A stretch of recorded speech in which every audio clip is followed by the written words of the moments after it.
My name's Dave DeBow, founder of MoneyPartnerFormula.com, and this show is built for everyday real estate investors who are actively doing deals and looking to scale using other people's money. So if you're an active real estate investor and you want to get featured on this show to talk about your own real estate and capital raising experiences, then just go to daveinterviewsyou.com. Now let's get rolling with this episode, and remember to subscribe for daily interview content. Welcome back, everyone. Today we got a special treat. Our guest zooming in from beautiful Michigan is George Roberts. He is a very experienced real estate investor, a syndicator, and George's superpower, his special sauce, is all about the data.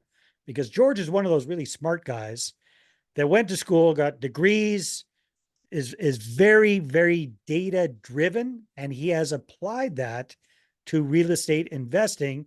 And he's going to show the rest of us how to apply data when it comes to looking at where are the best places, the best markets, the best properties to look at. So George, great to have you on the show. Welcome.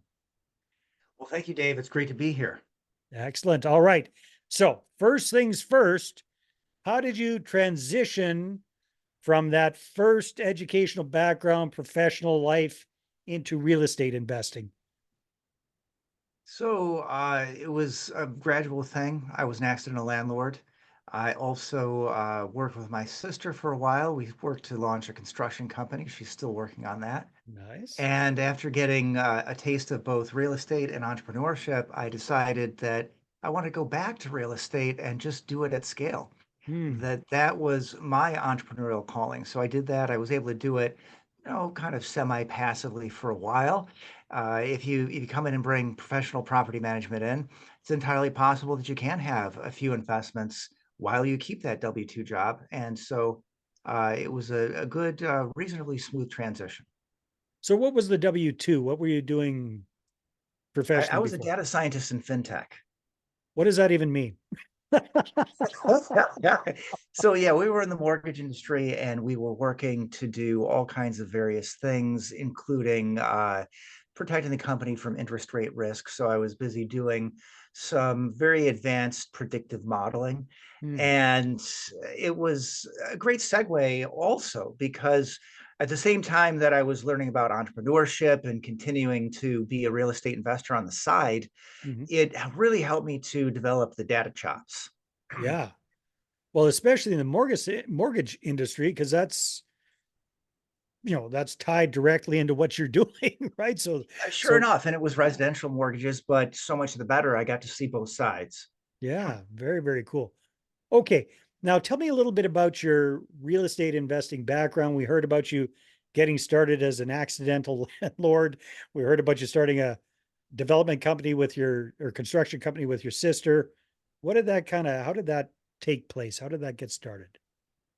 Yeah, well, in the depth of the Great Recession, 2010, it made a lot of sense to buy a new home, but didn't really make a whole lot of sense to sell one. Hmm. So I kept it upon my father's suggestion and just become a landlord. Well, love the cash flow, realized that it could be a great, decently passive way to earn some side income. And thought that was a lot of fun. So then, 2016, that was the construction company, but it wasn't really until 2020. That's when I got really serious. I had spent about a year studying up, looking for deals, trying to figure out what to do next. Decided on multifamily and got that first deal right in the middle of the pandemic. Interesting time. A lot of people Yeah. were pulling out of deals, and we found somebody who he had two pull out on already. And after all that deal fatigue, he just wanted somebody who could close. We were able to show some proof of funds, and we just did it. And that was our credibility. Closing Beautiful. on one 14-unit property made me now a commercial real estate investor. Yeah. And I was able to successfully relaunch and see how the other half lives. Very cool. So that first deal, that 14 unit, was that fairly close to where you are? Were you a hands-on property manager, all that kind of good stuff, or was this out of state? So not at all. I went from uh, you know going from the original family home, which then became the rental, so very close, Yeah. to all the way to Florida from Michigan, which is my base. Yeah. So I thought, hey, look, if I'm going to go into commercial real estate, there's no reason you got to be right out there. You do need boots on the ground. but it's okay to have just one member of the team. So one member of the team was willing to move out there. He supervised the construction and did the property management until we were all leased up. And that was huge. It was very, very valuable to have it. Couldn't have done the deal without it. But Yeah. the important thing to remember is with commercial real estate, you aren't you're always working with a team. You aren't really tied to your backyard.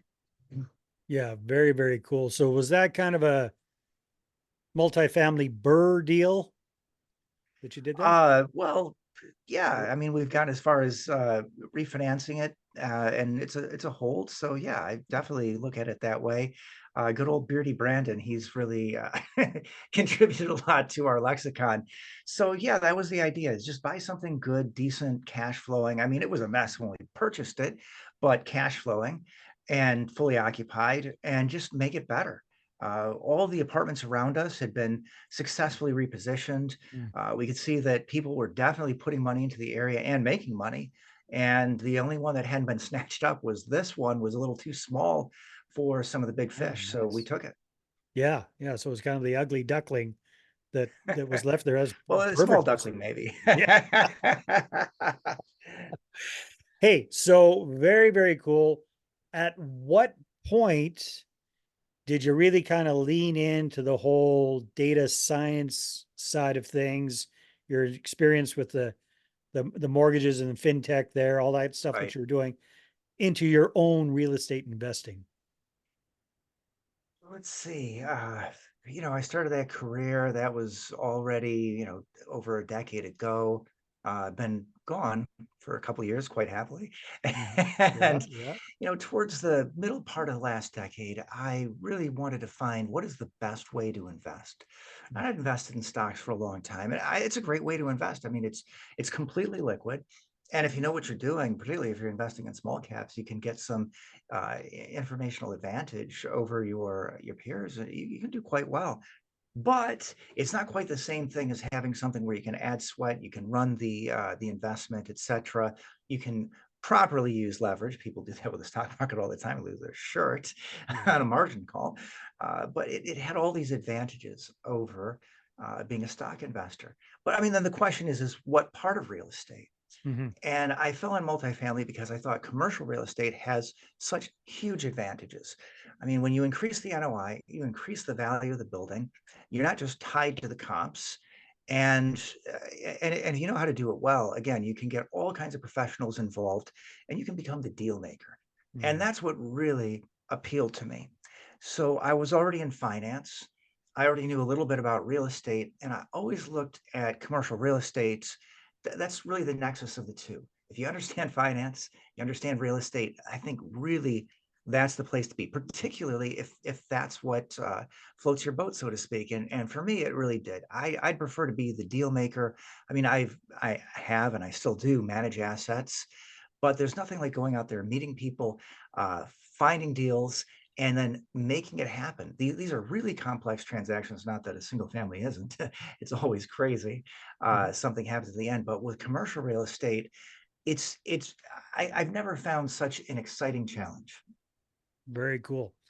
All right, so bringing the data analysis side of things in, maybe could you share with us when you're looking at a property, you're looking at a market, you're looking at an opportunity, what are some of the top line things that you're looking for when it comes to data to really kind of figure out if this looks like a deal worth pursuing or not? Well, yeah, the first thing to mention is the market. You want to make sure you have tailwinds, not headwinds.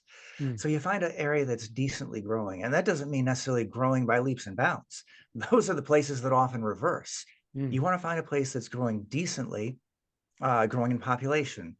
You want to see the home values increasing. It would be nice to see jobs increasing, seeing the unemployment rate going down, and seeing the uh, salaries going up. I mean, these are things that everybody are looking at. Is looking at. You got to look at crime is a big thing, and then some people also look at the schools. Well, one thing I like to direct people towards because the guy's a real giver, Neil Bawa. He put out a course on how to pick your market, and we did that. One of the problems with commercial real estate is that because you're not tied to your backyard, all of mm, a sudden people think, wow. I'll just look all over the entire United States. Well, Lots of that's a people big are doing mistake. that for sure. Yeah. It's overwhelming Yeah. though, right? Right? Oh, it's completely overwhelming. Yeah. And hey, once you get a foothold, that's not so bad. You pick a few markets that you like, and it's okay, and you can change. But when you're starting out, you have to pick that first market. Yeah, and if you go to udemy.com, find Real Focus Location Magic, it's a great 40-minute course.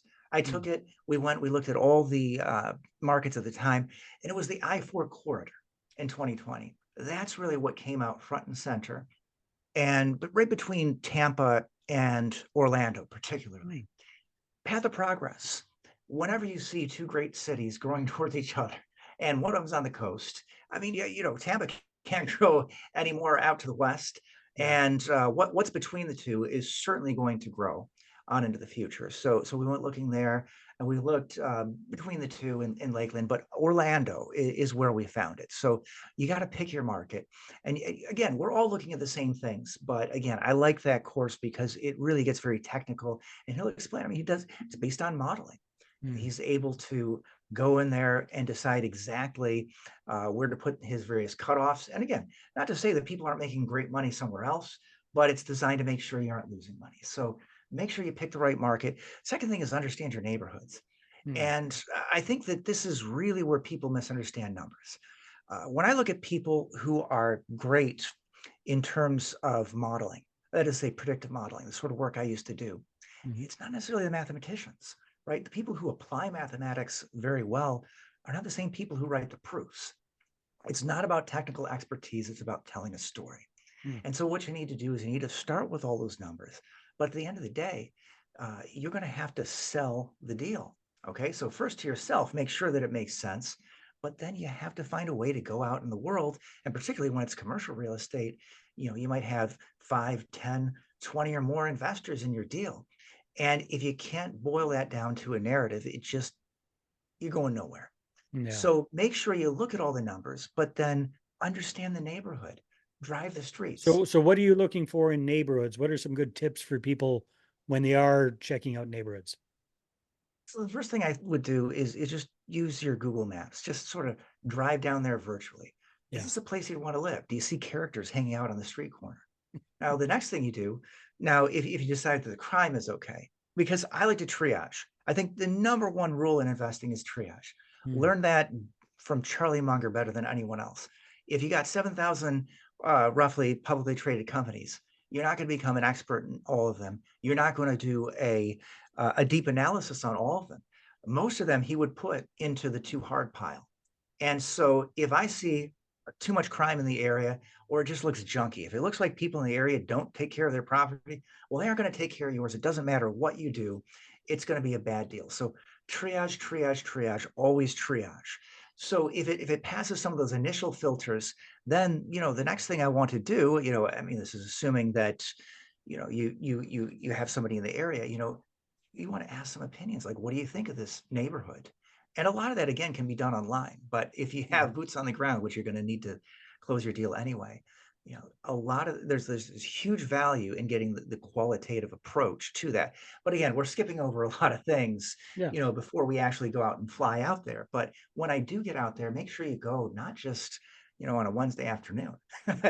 Make sure you're there Friday or Saturday night because a lot of these places that are rough, I mean, they really light up on the weekends. And if you're not comfortable there when it's dark, and if you're Mm. not comfortable there on the weekends, you see people walking by with the 40 ounces.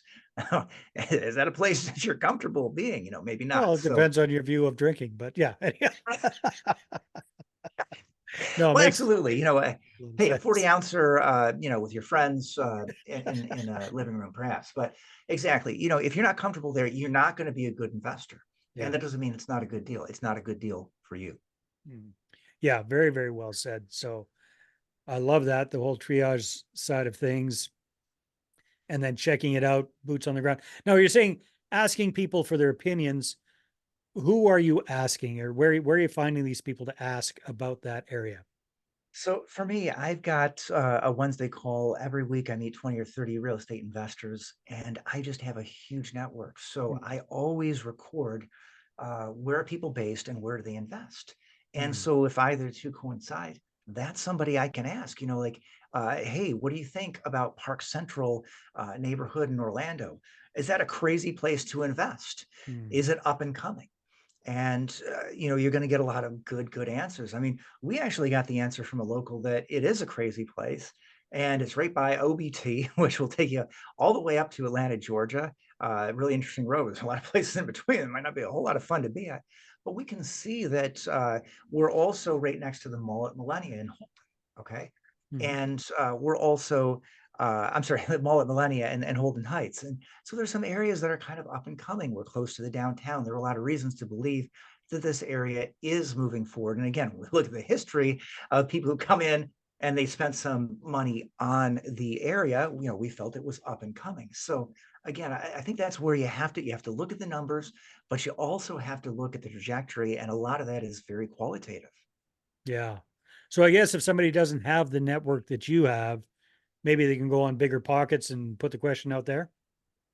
I think that's a great idea, and I've also heard of people going to Craigslist and paying somebody just pan down the street because that's a Ah, hundred times better than Google. And I don't know why, but Google doesn't really fully capture the flavor of an area. I mean, you can see areas really nice or really bad, but it's not the same as somebody panning down both sides of the street, a couple on a blocks Friday in either night. direction. Oh, yeah, Yeah. exactly, or Friday night. Yeah. Again, yeah, that's the sort of thing that you're not gonna be able to find by and it's not really one static thing. You can go back in time with Google Earth. But again, I found it really hard. I've even gone to areas, I did the experiment. I know there's an area, Paramore, in Orlando. Again, this is one of the markets I know the best because this is where I started out. Well, first time we went out there, we decided that was the crazy place to invest. And there was a property out there we took a quick look at. And there's also a homeless shelter out there, Hmm. but it's within sight of the DeVos Stadium. And so you can see, like, gosh, could it be changing? Well, we weren't betting on it at the time, but we came back 6 months later to take a look at our asset after we purchased it and could not believe the change. And I couldn't capture that with Google. Yeah. So just so you know, I Hopefully a mean, positive Google is change. wonderful, great place to start, but it's not enough. Got it. Yeah, that makes a lot of sense. So George, as we're kind of wrapping up our conversation here, you've grown your portfolio significantly. So you started off with that 14 unit. What does the portfolio look like today? Oh, wow. I counted up from time to time. I want to say I think it's over 600 units Wow. actively, well over 700 passively. I like to eat my own cooking. I'm talking about passive investment. I'm about to publish a book, Passionate Living Through Passive Investing. And, for me, that's really the game. I started out here in multifamily because I thought it would be something where I could be, semi passive while still, being active and running my own business. But really, I want to go more towards that passive scale. I want to invest more passively. And when I do invest more actively, I want it to be uh, early on in the deal. Like I don't mind mentoring people. That's fine. I'll do that all day. Show me your deal. Look, if it doesn't work out, if I'm not going to move forward with you, at least hey, you got 15 or 30 minutes free time from me. Hopefully, you walk away with some good coaching. That lights me up. I'd like to be a KP in the future. I've already signed on loans. Love a good deal if it's non-recourse, and if we can get some good debt on the property, if it's actually cash flowing. I mean, don't give me something that's going to ruin my financial future as a loan signer, loan Hmm. guarantor. So if you got something that looks decently safe, I might be willing to take a look at it. And again, that's the main thing. I love closing the deals and then working with people that I can trust to run the deal. I've done it, but you're committing yourself for at least 5 years every time you do that. And as I get older, the more I think about what I want to be doing in 5 years, I don't know. I Hmm. really don't know. So, yeah, that's the Very plan. cool. More and more passive each year. So I noticed when I was checking a few of your links and whatnot before we jumped on the call, I mean, you have got one super duper active podcast or YouTube channel. I checked out the YouTube channel, Yeah, 800 plus videos at the time we're recording this. yeah. That's amazing. So tell us a little bit about why you started that and what keeps you motivated to keep cranking out the content. Well, yeah, I started that to promote my data scientist of real estate uh, avatar. I just loved it. It's been fun. It's been exciting. But the secret, if you want to know, it's get help. It's no secret, though. Anybody who has a podcast and who's been reasonably successful, you're not doing it yourself. I did the first 25 episodes of The Foundry myself, and it was fun, but it also ate me up. And so I've had the opportunity to do probably at least 150 since then. But again, I got some great help. People want to reach out to me and ask me about getting a VA. Good. I'll be happy to do that. I've had help for at least the last 2 years, and it changes the whole character. I can Mm. decide who I invite, and more importantly, I'm actually passing that off too. I just give the criterion. Hey, I want to make the final decision, but hey, this is what we're looking for. Go out and find people. So the more that you can put on someone else's plate. I mean that in a nice way.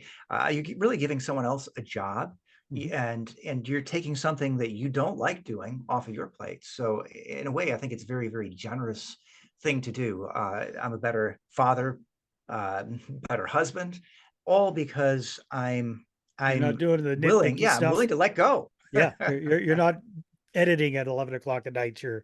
You're letting other people do that stuff. Yeah, smart. Yeah, that's one of the things I love about podcasting is with the team in place. I just show up with a clean shirt and a smile and remember to click record, and everything else magically happens for me. So yeah, that's very, very cool. Also Awesome, why I like George. to If be people on want to, podcasts. what's that? So that's also why I like to be on podcasts. The only thing easier than having someone else run my podcast is to go on somebody's podcast. So I want to thank you. Beautiful podcast. Love your interviewing style. Really appreciate what you're doing, Dave. Well, thanks very much, George. So if people want to find out more about you and what you're up to, where can they go? Sure. Best place, robertscapitalenterprises.com. We've got a contact form. Love to hear from you. And again, I told you a little bit of the deals I'm looking for. If you got that, love to reach out, get to meet you, and see if I can help you get it across the finish line. Sounds good. All right, everybody. Thanks for tuning in, and we will see you on the next episode. Take care. Hey there, I really hope you enjoyed that episode. And as always, if you want to listen to more daily interview content, make sure you subscribe. And if you're an active real estate investor and you're doing deals and you'd like to get featured on this show, then just head over to daveinterviewyou.com. Now, at moneypartnerformula.com, we help real estate investors to create a process for predictably getting capital so they can do more deals without relying on hard money lenders or the banks. We do this by building them a private capital marketing system. Now, if you want help turning yourself into a big money capital attraction machine, then book a call with our team to see how we can help. Just visit moneypartnerformula.com to find out more. All right, take care, and we'll see you on the next interview.